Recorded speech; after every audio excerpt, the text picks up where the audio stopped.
ایک جگہ لڑکی کی ایسی جگہ شادی ہو گئی کہ جن گھر والوں کو مسائل وغیرہ بالکل معلوم نہیں ہیں، وہ واشنگ مشین میں گندے کپڑے ایک ساتھ دھو دیتے ہیں اور پھر ان کپڑوں کو رسی پہ بھی ڈال دیتے ہیں۔ وہ لڑکی سمجھاتی ہے تو وہ مانتے نہیں ہیں، اب کیا کیا جائے؟ اور پھر انہوں نے ایک اور بات کہی، وہ میں اس کا جواب دیتا ہوں۔ پہلے میں دیکھنے والوں کو عرض کر دیتا ہوں کہ یاد رکھیں کہ جتنے بھی ایسے پانی جمع ہونے کے مقامات ہیں کہ ان کی لمبائی چوڑائی کو ضرب کریں تو 225 فٹ نہ آئے، جیسے چھوٹا ٹب ہے، بالٹی ہے، واشنگ مشین ہے، یا انڈر گراؤنڈ ٹینک بھی اتنے بڑے بڑے نہیں ہوتے ہیں کہ آپ ان کو اگر ان کے لمبائی چوڑائی کو ضرب کریں تو 225 فٹ آ جائے۔ ایسی جو اوپر کی ٹینکیاں ہوتی ہیں تو جو اتنے چھوٹے اتنے کم پانی کو لیے ہوئے چیزیں ہوتی ہیں انہیں اسے کہتے ہیں چھوٹا حوض، یا اس پانی کو قلیل پانی کہتے ہیں۔ اور شرعی لحاظ سے اس کا حکم یہ ہوتا ہے کہ ان میں اگر ایک قطرہ بھی نجاست گر جائے، چاہے اس کا رنگ وغیرہ ظاہر ہو نہ ہو، کل ناپاک ہو جاتا ہے۔ یہ سب اچھی طریقے سے مسئلہ جان لیں کہ اتنا ایسا کوئی برتن، ایسا کوئی ٹینک، ایسا کوئی حوض جس کی لمبائی چوڑائی کو ضرب کریں تو 225 فٹ سے کم جواب آئے، وہ سب چھوٹے حوض کہلاتے ہیں۔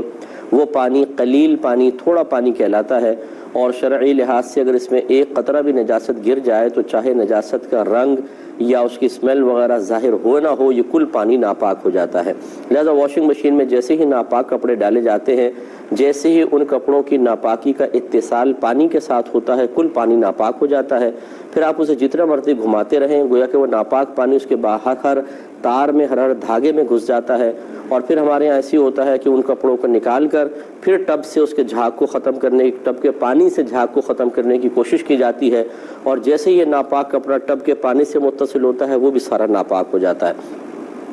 اس کے لیے بہتر طریقہ یہی ہوتا ہے کہ پہلے سے ہی سب اپنے اپنے کپڑے پاک کر کے پھر واشنگ مشین میں ڈالیں۔ یعنی جتنا حصہ ناپاک ہے، میں نے بارہا بتایا کہ جیسے تھوڑا سا حصہ کوئی ناپاک ہوتا ہے، جیسے مثال کے طور پہ یہ اس کا اتنا حصہ ناپاک ہے، اس کو نل کا کھول دیں مناسب دھار میں کہ بہت تیز نہ ہو کہ اس پہ لگ کے ایک دم چھینٹے آپ پر آئیں، ہلکے سے اس سے کھول دیں، ہلکی سی دھار، اور پھر اس کو پکڑ کر ملتے جائیں۔ جب آپ کو یقین حاصل ہو جائے، یعنی دل اس میں بالکل مطمئن ہو جائے کہ پانی نجاست کو ساتھ بہا کر لے گیا ہوگا، تو بس یہ کپڑا پاک ہے، پھر اس کو واشنگ مشین میں ڈال دیا جائے۔ اچھا، اگر آپ نے کپڑے دیے اور آپ کو نہیں پتا کہ واشنگ مشین میں کوئی کپڑے ناپاک بھی تھے یا نہیں تھے، تو شریعت پھر ان تمام کپڑوں کو پاک ہی کہتی ہے، جب تک کہ آپ اپنی آنکھوں سے کچھ ناپاکی کو نہ دیکھ لیں۔ آپ صرف گمان پر یہ نہیں کہہ سکتے کہ یہ ہو سکتا ہے گھر والوں نے کوئی کپڑے ایسے دھو دیے ہوں جو ناپاک ہوں، تو وہ پاک ہی ہیں، اور جو ناپاک اگر آپ نے دی ہیں تو پھر ضرور سب کے سب ناپاک ہے۔ اب یہ گمان نہیں آپ کر سکتے کہ شاید اتنا پانی بہہ گیا ہو کہ وہ نجاست بہہ گئی، کیونکہ واشنگ مشین سے دھوتے ہوئے اتنا پانی عموماً بہتا نہیں ہے۔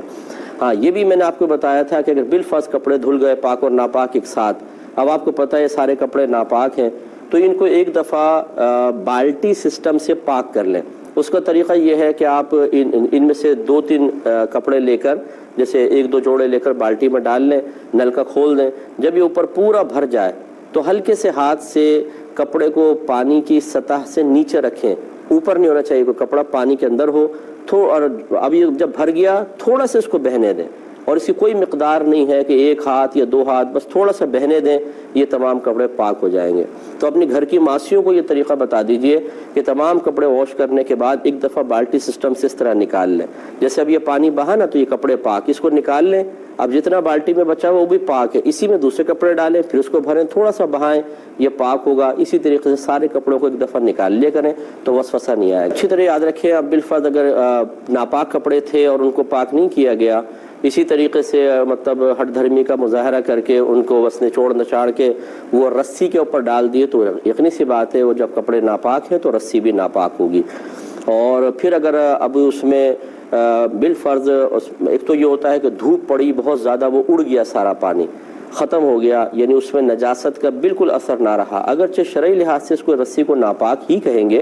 لیکن اگر آپ دوسرے کپڑے اس کے اوپر پاک کپڑے ڈالتے ہیں، گیلے کپڑے، اور اس میں بالفرض رسی میں کوئی نجاست کا اثر موجود نہ ہو، تو یقینی سی بات ہے اگر وہ بھاپ بن کر بالکل تمام کا تمام اڑ گیا ہے تو پھر یہ کپڑے آپ کے پاک رہیں گے۔ لیکن احتیاط اسی میں ہے کہ اب یہ کوئی پتہ نہیں ہے کہ ہو سکتا ہے کیونکہ کوئی چیز فقہا نے بالکل لکھا ہے کہ خشک ہو کے وہ کپڑا پاک نہیں ہوتا، اسے آپ کو شرعی طریقے سے پاک کرنا پڑے گا. لہٰذا اس کا پھر یہ طریقہ جو بہن نے فرمایا سب سے بیسٹ ہے کہ یا تو آپ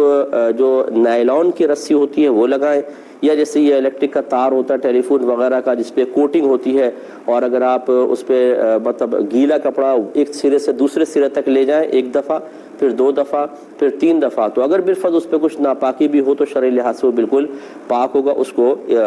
باندھ لیجئے. اب